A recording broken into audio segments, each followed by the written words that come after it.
Well, look, I think what you're seeing tonight is one tree in a forest. And I think we are drifting towards the greatest constitutional crisis since the 1850s and the rise of secession and the Civil War. I don't mean that as hyperbole. If you read Andy McCarthy's remarkable book, Ball of Collusion, which came out in 2019, he makes very clear that it is Barack Obama who corrupts the Justice Department. It is Hillary Clinton who routinely breaks the law and gets away with it. And now we have Joe Biden who's learned. He's learned from Obama that doesn't matter what you do, if you're a liberal Democrat, you will not be prosecuted.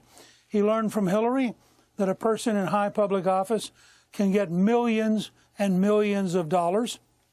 And they learned from watching Donald Trump that a true outsider willing to take on the entire system could destroy their entire machine. So what you're seeing across the country is a desperate last-ditch effort by a corrupt machine to destroy their most dangerous opponent in a way which not only breaks the Constitution, destroys the rule of law, and establishes a moment of bitterness which I think will last for a generation or more. I think this is going to be a horrendous period, and we just need to understand the people who want to control America and dictate to the rest of us will break any law, lie about any topic, and manipulate the system any way they can, and that includes a lot of the elite news media. What his enemies don't understand is that Donald Trump's not a candidate. He is the personification of a national movement. That's what you saw when the two governors went to the racetrack the other night in Iowa, and people began booing both of them, including the very popular governor of Iowa. That's what you saw at the state fair. You weren't seeing a normal candidate.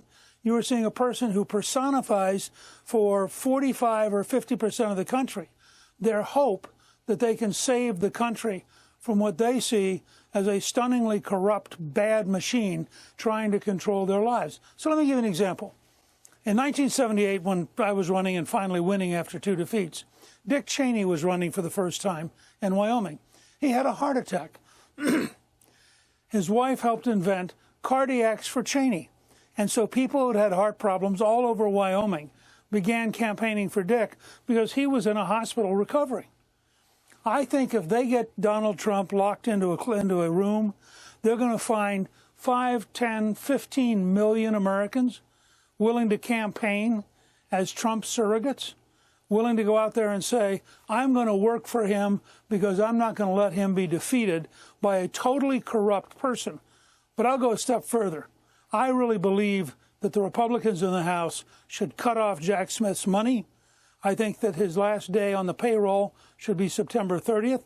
They should do whatever it takes to close down this entire anti-constitutional, ruthless breaking of the law in the most, I think this is so dangerous to the very survival of the Republic that it has to be stopped. You're making it too complicated.